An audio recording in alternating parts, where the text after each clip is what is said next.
what many people think this is about is that the government will have to find an extra £83 billion next year in order to pay interest on the government's debt. That isn't actually quite right.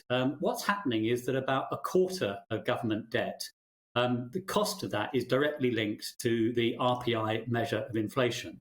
So when that measure of inflation goes up, that debt is more expensive. But that additional cost only has to be paid when the debt actually matures. So that's when the bonds are repaid to the private sector investors that hold them. And because the average maturity of this index-linked debt is about 18 years, and some of those bonds don't mature until something like 2062, it's going to be years and maybe even decades before that money actually has to be paid out.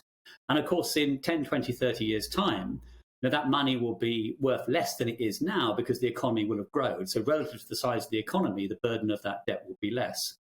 So what we're looking at here is the statisticians counting that cost all in one go when it accrues. But in terms of the cash flow, that's going to be spread over a long, long period of time. And that means it's not directly comparable, for example, to the amount of the annual budget for something like defence or education.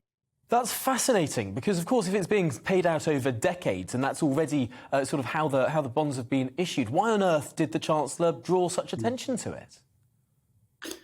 Well, I think for a start, I partly blame the Office for Budget Responsibility here because they consistently describe this number as debt interest costs. And you can certainly be forgiven for looking at this number and thinking that's exactly what it is.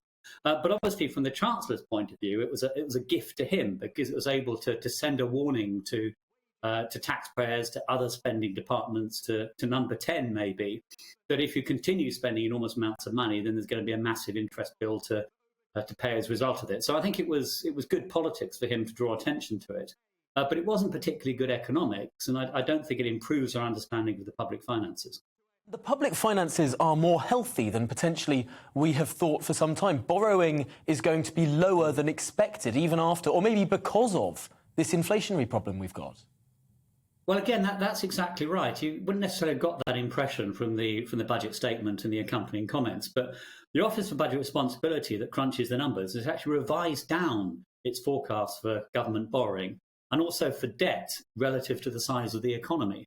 And as you say, that's actually partly because inflation has gone up. Now, inflation is obviously a bad thing, but as far as the public finances are concerned, it has a small silver lining.